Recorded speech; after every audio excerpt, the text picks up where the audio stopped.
All right, what's going on? Welcome to Insight with Irv. I'm excited about this episode. We are talking about entrepreneurship. You guys know how we do around here, right? We like talking about entrepreneurship. We like talking to those people that are out there getting it. And look, if you're not an entrepreneur just yet, maybe you're an aspiring entrepreneur or you are climbing the corporate ladder, you're going to be able to find some gems in this episode today because we are talking about the 5 biggest causes of failure in entrepreneurship. Let's get right into it. Number 1, you're constantly watching the competition. I know that there's a time and a place for us to watch our competitors in our space. There's a time and a place for us to pay attention to what the marketplace is reacting to.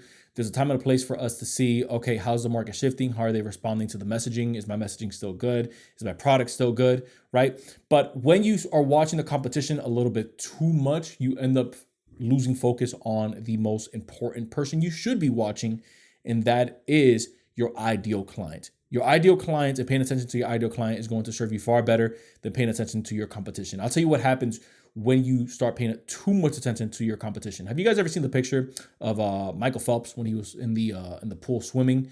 And I think he was already in first place and he was beating the second guy. And the second guy's looking at him in the picture. If you literally pause this episode, Google Michael Phelps competitor swimming pool, and you'll see that Michael Phelps is looking straight forward, and you'll see that the person next to him is looking at him. So really the moral of that story is winners focus on winning, losers focus on their competitors, which is why I think that if you are focusing too much on the people that are in your marketplace, you start to sound like them inevitably, which is a big no-no in business. You start to work the way that they work. You start to speak the way that they speak. And what ends up happening is the marketplace says, wait a minute, you sound a lot like so-and-so, or you guys sound like each other. So congratulations, you've now commoditized and devalued your service, because the only way that you can get a premium dollar for the service that you provide is by being completely different. That is your value prop. That is your value prop. That is your value proposition. Your unique value proposition is that if you sound different, you are able to sell in a vacuum. If you are able to sell in a vacuum, that means that there is nothing else that they can compare you to, because it is an apple to an orange. They cannot price an apple to an orange. They cannot price an orange to an apple. And that is your goal in a marketplace as an entrepreneur, which is why I really want you to pay attention to who you're paying attention to. Number 2, which is again a big failure in entrepreneurship, a big cause, is you don't have enough information. This means that you lack the know-how, you lack the experience. But the caveat to this is, if you lack the know-how, you lack the experience, is that you gain it by doing stuff. I know that especially in 2023, right? Look, we got podcasts, we have books, we have YouTube videos, we have Chat GPT, we have Instagram Reels, we have courses, but there's nothing that's going to speed up the clock on you getting experience versus getting into the real world and actually trying these things. I speak to a lot of entrepreneurs, and I speak to far too many of you guys. I see your posts, right? And I'm all for reading, I'm all for education, but some of us are doing way too much reading and not enough doing. There's a time where, hey, I'm going to educate myself. There's a time where you want to have enough information to hold a conversation. There's a time where you want to have enough information so that you can at least get it out the ground, get it out the mud. But there's going to be a time where you are going to have to put that into play. And reality check. A lot of the stuff that you're consuming, a lot of the stuff that you're reading about, a lot of the stuff that gets you hyped up probably isn't going to work. As a matter of fact, isn't going to work unless you actually put it to play and put it into practice into your life. There's only so many of these podcasts that you can consume before you decide to go out there and put it to play.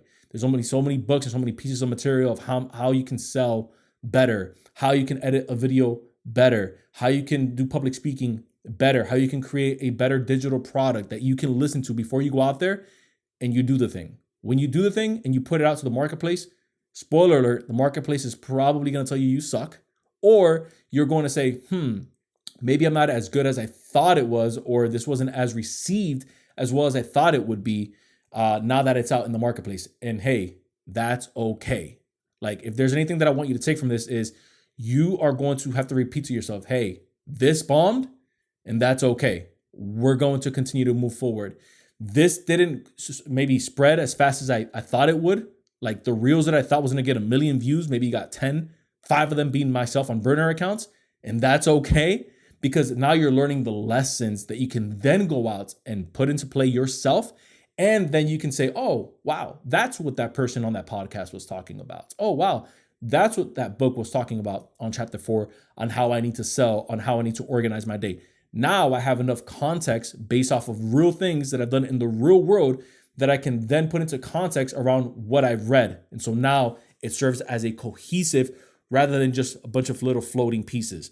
Number 3 is you underestimate the activities that you need to do, and you also underestimate the time that it's going to take for you to reach the level that you're probably thinking about reaching. I usually think to myself, hey, look, if in my mind I want to be there by 90 days, I'm prepared that this is probably going to take the next 6 months to a year. If I know that my goal is, hey, in the next year, I want to be here, I know that this thing is probably going to stretch into year 2, year 3. I'm just being realistic with myself, and I think that if you can set time horizons and if you can think in longer frames, you're able to give yourself more grace. Now, this isn't about letting some off the gas, because I think that when things get easy, that's when you need to go hard. Say that again. When things get easy, that's when you need to go hard. And so when you think you've mastered an activity, and so if you think you've mastered time blocking, that's when you really need to double down on it so that thing is ingrained in the way that you think, in the way that you operate. If maybe you got to your goal in 60 days versus 90, guess what? You need to double down on that thing, because one, you don't know when maybe that piece of marketing that's working for you is just going to suddenly turn off on you. You don't know if maybe the messaging that you have going out into a marketplace may get old, dry, and bland really quickly, right? Maybe even if you're an editor, maybe your editing style, if you find that, hey, this is working for a lot of my clients, we're getting a ton of reach on our reels, on our podcast, on our YouTube, double down on that thing, because the algorithm could switch up on you really quickly. I see far too often where even for myself, hey, this is getting a little easy or easier than I thought. And now we start letting our foot off the gas rather than, no, let's double down on this thing. Let's get a 10x, 20x, 100x output out of some of the input that we're getting. Number 4, your belief system. This is your views around money. This is your views around people. And this is your views around the world. Now, I like to refer to this as we have a distorted reality. All of us have a distorted reality. We often see this in politics, right? You ask someone, hey, what do you think about this candidate? Oh, I think he's a loser. I don't like the guy. You ask someone else across the street, what do you think of? Oh, I think he is the best candidate that we have, right? Everyone has a distorted reality. But in business, especially when you're looking to increase your income, your distorted reality is going to hold you back if it's the incorrect reality that you are given, right? And I'm going to say incorrect because there's usually no right or wrong in the way that we view things. But when it comes to business, there's a gauge, right? We're going to talk about money on this podcast. We're going to talk about the number one gauge, which is the dollars that you make. Again, this isn't about love. This isn't about happiness. If we're talking about business, the dollars that you make is ultimately the number one meter that people are using to measure how successful they are in this realm. And so if the way that you view money, you think, man, money's hard to get. Like, I don't understand how some of these people make in a day what takes me a whole year to make. It's because they have a belief and they have a thought process around how they view people, meaning customers, how they view people, meaning their accountability system, that maybe you haven't tapped into just yet, or that maybe you've decided not to make the switch on just yet. And so my rule for this is follow the money. And so if you follow the money, meaning you watch how people buy, you watch what people are responding to, you watch the culture closely, like really sit down. If I've used the example of the coffee shop because I think it's one that we can all relate to. If you sit down in a coffee shop, you see what type of goods are they serving? Okay, how are the chairs set up? Okay, who's serving these drinks? Are they male? Are they female? Okay, cool. Are they college students? Okay, so it's a younger coffee shop. Okay, where exactly is it located? What are their hours of operation? Is this maybe an hour of operation that I can tap into? Now, you then go back in and you reverse engineer that because they have a piece of information that, and again, a reality of, for them, they're not struggling to get customers. They're maybe struggling with fulfillment. That's a completely different issue. Maybe now they're not struggling with fulfillment. Maybe now they're struggling with driving down some of the costs for the goods that they have. Those are completely different issues versus some of the baseline issues that we have of money's hard to get. I can't get enough customers. I can't get my business off the ground, right? So maybe you want to get around people that they're struggling with something completely different than you are so you can see, maybe my problems aren't as big or as tough as they are because obviously this person has been able to figure it out. I promise you, some of that positivity is going to rub off on you and it's just going to end up clicking for you so that you can transition into that next level of entrepreneurship. And then the fifth and final reason of why a lot of entrepreneurs will fail is going to be you're working on the wrong stuff. which is low leverage opportunities, right? The other way that I had this worded is you're working on the wrong stuff. I was victim to this because I would, for a long time, I would just do like the minor things, meaning, hey, let me respond to this email because if not, this client's going to be really mad. Or let me call this client back really quickly because if not, they're not going to want to work with me. Versus, again, time blocking some of those times that I can communicate with them and then working on income producing activities. What were some of the income producing activities you were asking? Prospecting for new business, right?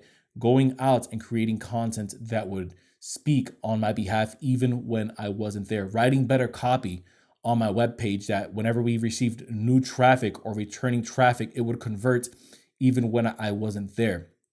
When you work on some of those higher leverage opportunities versus some of the low leverage stuff, meaning the wrong stuff, you start to notice that there's a heavy exchange between your time that you put in and the result that you get versus when you work on some of the higher leverage stuff. For example, we're recording this piece of content right now. It's going to take me the same 10, 15 minutes that it's going to take us to record it, right? But this is going to sit on our, what we call our catalog for the next months to years to come, or until this, the world explodes if the sun hits us, right? And the reason why I say that is because if you, let's say, work on some of these higher leverage opportunities, then you pretty much measure twice, cut once. Is like the saying goes. You measure twice, you cut once, so you don't have to go back in. So now my inputs aren't directly correlated to my outputs, which is a great place to be. The more of that you can get, the more leverage you have, the more money you're ultimately going to end up making in the long run, and the more people you're going to end up serving without having to exchange so much of your time for dollars. So there you have it. Those are essentially the 5, what I call like the pitfalls that entrepreneurs tend to fall into. If you found value in this episode today, feel free to share it with someone. Again, we don't run any ads or sponsors to our show. So the only ask that we have is that you share this with someone that you know would find value in it as well. Other than that, I appreciate you guys rocking with me. Until next time, everyone, I will see you in the next episode.